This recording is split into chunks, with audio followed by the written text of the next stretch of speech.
You're sitting on the couch. Your dog trots over, eyes bright, tail wagging. They are holding their absolute favorite squeaky toy in their mouth. They nudge your hand. You reach out to take the toy. You prepare to throw it. But the exact moment your fingers brush the plush fabric, your dog clamps their jaw shut. They jerk their head back. They dodge completely out of reach. Are they teasing you? Are they broken? Welcome to the ultimate canine conundrum, the legendary, frustrating, baffling game of no take, only throw.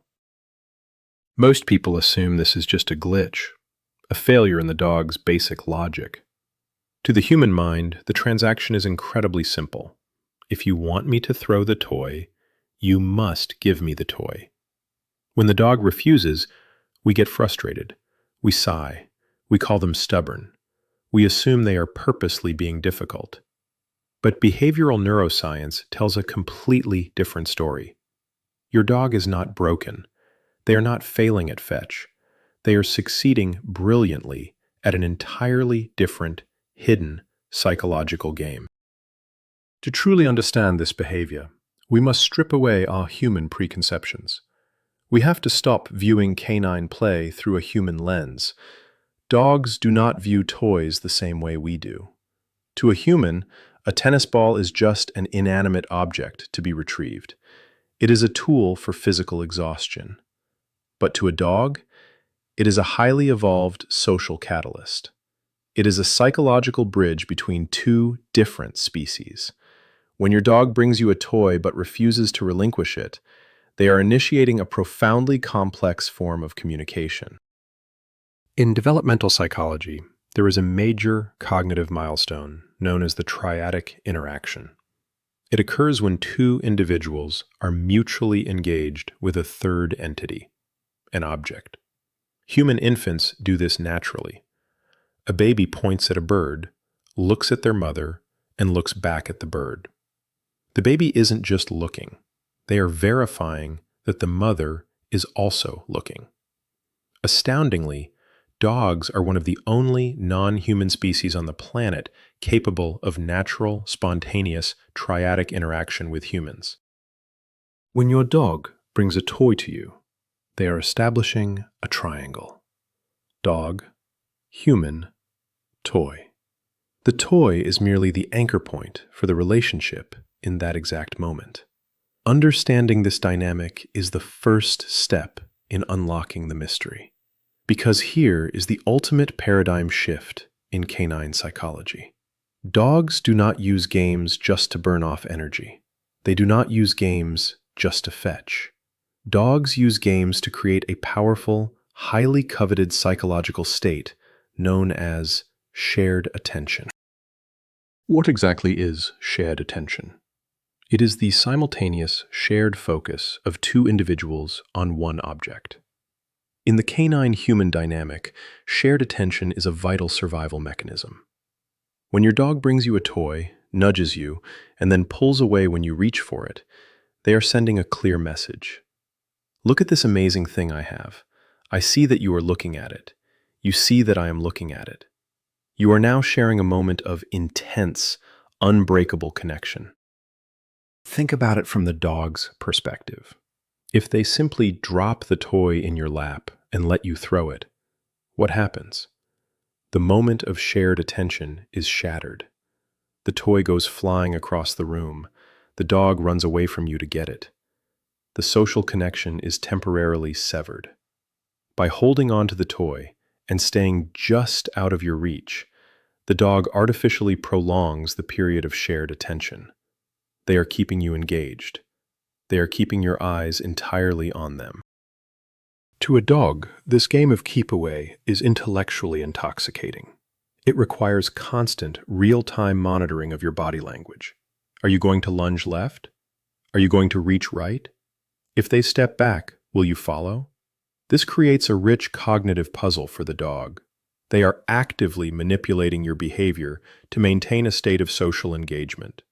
The dog who won't drop the toy has captured your undivided attention, and they are controlling the intensity of that focus. But this isn't just psychology. It's chemistry.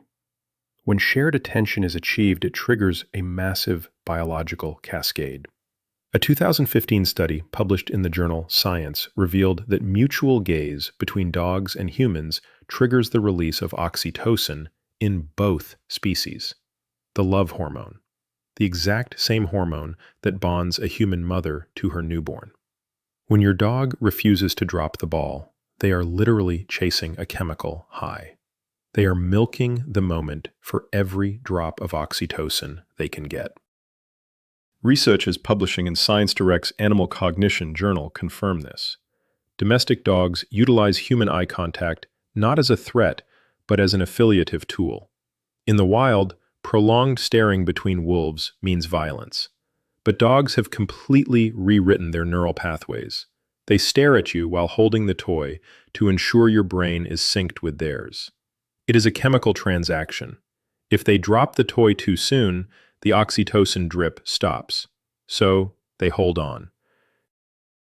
To truly appreciate this behavior, we must break down the anatomy of the invitation. Why the squeaky toy? Dogs often choose toys with specific auditory properties because they increase the likelihood of capturing human attention. The squeak mimics the high-pitched sound of dying prey. Biologically, this stimulates the dog. But operantly, they have learned that humans react to the squeak. It is an auditory hook, a biological siren designed to force you to look at them. Next comes the approach. The dog's body language is loose, curvy. The tail wags in a broad, sweeping motion. They present the toy, often aggressively pushing it into your knee or your hand. This is the formal invitation. They are asking permission to enter your spatial bubble. But here is the catch. They want to enter your bubble on their terms. The moment you acknowledge the toy, the dog triggers the next critical phase of the interaction. The meta-communication. The dog drops into a classic play bow, front elbows on the floor, hindquarters elevated. In ethology, this is known as a meta-communicative signal. A meta-communication is a signal that dictates how all subsequent actions must be interpreted. The play bow means everything I do next, including running away, growling, or refusing to drop this toy, is strictly play. Do not take it seriously. It is a brilliant, instinctual disclaimer. Following the play bow, the dog darts backward. This is the exact moment of peak human frustration. The dog has presented the toy only to snatch it away, but psychologically, the retreat is a lure. It is perfectly designed to trigger the human's pursuit reflex. They are officially kicking off the game of shared attention. They are daring you to interact. They want you to chase. They want you to engage. While the desire for shared attention explains the social motivation, we must also examine the deep, ancient biology. Why a toy? To understand this, we have to look at the predatory motor sequence. Although our dogs sleep on orthopedic memory foam beds, their brains still contain the neural pathways of apex predators. The sequence is hardwired. Eye, stalk, chase, grab bite, kill bite, dissect, consume. When a dog plays with a toy, they are satisfying these lethal urges in a safe context. For many dogs, running after the thrown ball satisfies the chase portion. But what happens when they catch it? They transition to the grab-bite phase. Having a plush object in their mouth is profoundly biologically fulfilling.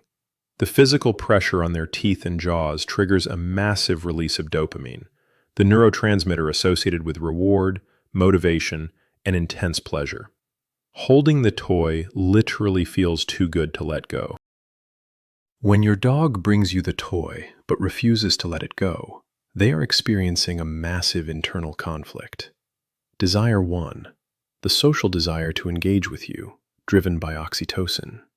Desire 2, the biological desire to hold the prey in their mouth, driven by dopamine. The dog's brilliant solution? Do both simultaneously. They bring the toy to you to satisfy the social urge, but they refuse to drop it to satisfy the biological urge. They are having their cake and eating it too.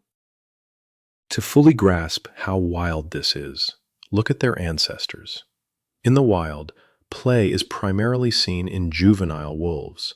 Wolf pups play to develop hunting skills, but as wolves mature, play drops off entirely. Adult wolves are focused on brutal survival, hunting, mating, defending territory. Energy conservation is critical. For an adult wolf, running around with a stick in its mouth just for fun is a frivolous, dangerous expenditure of calories. So why do our senior dogs still do it? The answer is a genetic phenomenon called neoteny, the retention of juvenile traits into adulthood. Through thousands of years of domestication, humans unconsciously selected for dogs that were friendly, highly trainable, and playful. We literally bred dogs that remain psychological puppies for their entire lives. Because dogs are neotenic, their desire to play is not a passing phase. It is a permanent, foundational aspect of their psychological well-being. Often, when a dog brings a toy and won't let go, they are actually begging for a game of tug-of-war. For decades, old-school, dominance-based training philosophies warned owners never to play tug. They claimed it would make the dog aggressive. They claimed the dog would view themselves as the alpha. But modern animal behavior science tells a completely different story. Dominance theory, especially applied across species, is biologically inaccurate. Dogs know you are not a dog. From a psychological perspective, tug-of-war is actually one of the most collaborative games you can play. A landmark study published in Applied Animal Behavior Science proved this. When a dog shoves a rope into your hand, they are inviting you to engage in mutual predation. In the wild dogs must work together to tear apart a carcass. Tugging on an object together simulates this cooperative bonding effort. You are not fighting them. You are helping them. Furthermore, researchers found that letting dogs win at tug-of-war does not increase aggression. In fact, dogs who are allowed to win frequently are vastly more likely to bring the toy back to the owner to initiate another round. The game itself is the reward. If you always win and take the toy away, the dog learns that interacting with you results in the loss of their prized possession. If the dog wins, they feel confident, joyful, and deeply bonded to you. When evaluating this behavior, we must factor in genetics. The reason your dog won't let go may be coded directly into their DNA. Take the retrievers, Labradors, Goldens, Spaniels. They were bred for a highly specific job, to find shot game and carry it back to the hunter without damaging it. Psychologically, retrievers are heavily reinforced by the mere act of carrying. Having an object in their mouth is inherently self-soothing. They don't want to drop it. They just want to hold it. Terriers, however, are a completely different psychological profile. Jack Russells, Bull Terriers, Westies. They were bred for pest control. Their job was to find vermin, grab them, and kill them independently. Their predatory motor sequence heavily emphasizes the grab, bite, and the violent shake. When a terrier brings you a toy and refuses to let go, they want the tactile feedback of resistance. Asking a terrier to drop a toy mid-game is fighting generations of selective breeding. Then you have the herding breeds, Border Collies, Australian Shepherds, Corgis.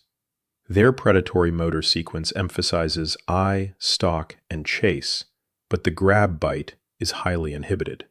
For a herding breed, the game of keep away is an exercise in spatial control. When they bring a toy and dodge your hand, they are essentially trying to herd your hands. For a Border Collie, the intellectual stimulation of outmaneuvering you is just as rewarding as the toy itself. Despite genetics, if your dog is constantly playing keep away, it is highly likely that you, accidentally trained them to do so. Welcome to the paradox of operant conditioning. Developed by B.F. Skinner, operant conditioning proves that behavior is driven by consequences. Dogs are absolute masters at observing cause and effect. When a dog engages in no-take, only throw, they are testing the human environment to see exactly what consequences follow their actions. Imagine this scenario. Your dog nudges you. You reach for the toy. They pull back. You say, "Give me that," and lunge playfully toward them. The dog spins. You chase them around the coffee table. The psychological result? Jackpot. The dog wanted shared attention, and you just gave them a high-energy game of chase. You have massively reinforced the refusal to drop. The dog's brain links the data. Holding the toy plus running away equals the human playing with me. Or consider the tug struggle. You grab the toy. They don't let go. You spend 5 minutes wrestling with them, prying their jaws open, repeating, "Drop it, drop it, drop it," while they pull backward. The psychological result? You just played an incredibly fun, tactile wrestling match. The physical contact is highly rewarding. The dog learns that refusing to drop the toy results in a deeply satisfying physical struggle. You didn't punish them, you rewarded them. In behavioral science, the Premack principle states that a highly desired behavior can be used to reinforce a less desired behavior. For dogs, holding a toy is highly desired. Dropping it is undesired. When we force a dog to drop a toy so we can throw it, we violate this principle. We are asking them to do something they hate to get something they want. Over time, the dog does a cost-benefit analysis. They decide the cost of losing the toy is simply too high, so they refuse. How do we fix it? We must use behavioral science to make dropping the toy the dog's idea. Enter Method 1, the two-toy game. You buy 2 identical toys. You throw toy A. The dog brings it back, clamping down, expecting the keep-away struggle. You do not reach for toy A. Instead, you reveal toy B. You bounce it. You make it exciting. Dogs physically cannot hold 2 tennis balls. To pursue the live toy, they must drop the dead toy. Conflict avoided. Psychology wins. Method 2 requires unpoisoning the drop-it cue. Many owners shout, "Drop it," angrily while prying jaws open. The dog learns that phrase means physical confrontation. We must use Pavlovian classical conditioning to change the emotional response. Approach your dog calmly. Have high-value chicken in your hand. Say, "Drop it," cheerfully. Put the chicken on their nose. They open their mouth to eat. The toy drops. You pick it up. And then, you immediately give the toy back. Behaviorists at the Tufts University Animal Behavior Clinic advocate for this non-coercive approach. It teaches the dog 2 profound psychological lessons. First, drop it means incredible food is coming. Second, giving up an item does not mean losing it forever. When the dog realizes that dropping the toy results in a treat and getting the toy back, the anxiety surrounding possession entirely vanishes. They literally become eager to spit items out for you. However, we must address the dark side. It is critically important to differentiate playful keep-away from a dangerous behavioral issue: resource guarding. Resource guarding is a behavior where a dog uses threats or aggression to retain control of an item. Understanding the psychological distinction could save you from a severe bite. Playful retention is motivated by joy and shared attention. Resource guarding is motivated by deep fear, intense insecurity, and anxiety. How do you tell the difference? Look at the biology. A playful dog has a loose, curvy body, soft eyes, bouncy movements. A guarding dog is entirely different. Stiff, rigid body, weight hovering protectively over the object. Whale eye, showing the whites of their eyes, low, chest-rumbling growls. A playful dog approaches you. A guarding dog freezes when you approach them. If your dog stiffens and pins their ears back, back away. Do not punish the growl. Seek a behaviorist. When assessing any of this, we must avoid the trap of anthropomorphism, attributing human emotions to non-human entities. When a dog won't drop a ball, humans label them stubborn, spiteful, or naughty. These labels are steeped in human psychology, not canine reality. A dog does not understand the abstract concept of spite. When we use these negative labels, our body language becomes tense. The dog reads that tension, and a joyous invitation devolves into stressful conflict. But what happens when this game suddenly stops? Most owners brush it off. They assume their dog is just getting older or losing interest in play. But veterinary science tells a completely different story. If your dog has always played keep away or tug, and suddenly refuses to hold toys or drops them prematurely, it is rarely just age. It is a massive red flag. A change in this specific holding behavior is often the very first indicator of a hidden medical crisis. Veterinary specialists at VCA animal hospitals warn that a sudden reluctance to hold or tug objects is a primary symptom of severe dental disease. Fractured teeth, abscesses, oral tumors. Dogs are masters at hiding pain. Their survival instincts force them to suffer in silence. They may still eat their food, but the sharp, localized pressure of biting down on a toy becomes agonizing. If the no-take, only throw game disappears overnight, check their mouth immediately. Furthermore, a sudden inability to engage in the triangle of focus can be an early warning sign of canine cognitive dysfunction. Doggy dementia. The triadic interaction requires complex neural processing. When the brain begins to degenerate, the dog loses the ability to track the human, the object, and the social intent simultaneously. They drop the toy and wander off confused. Never ignore a shift in play behavior. The toy box is a diagnostic tool. Pay attention to it. The next time your dog trots up to you, eyes gleaming, and shoves a slobbery toy into your hand only to yank it away, take a deep breath. Do not get frustrated. Do not force their jaws open. Instead, recognize the profound psychological compliment your dog is paying you. Out of everything in their environment, they have chosen you. They have engaged their ancient wolf instincts, filtered them through millennia of domestication, and invited you into a sophisticated ritual. They don't want you to just take the toy. They want you to experience the exact moment with them. They want to watch your eyes. They want to react to your movements. They want to feel the chemical rush of oxytocin and dopamine that comes from pure interspecies bonding. Whether they are seeking a collaborative tug, a keep-away chase, or the simple joy of holding their prize in your presence, their motivation is rooted in love.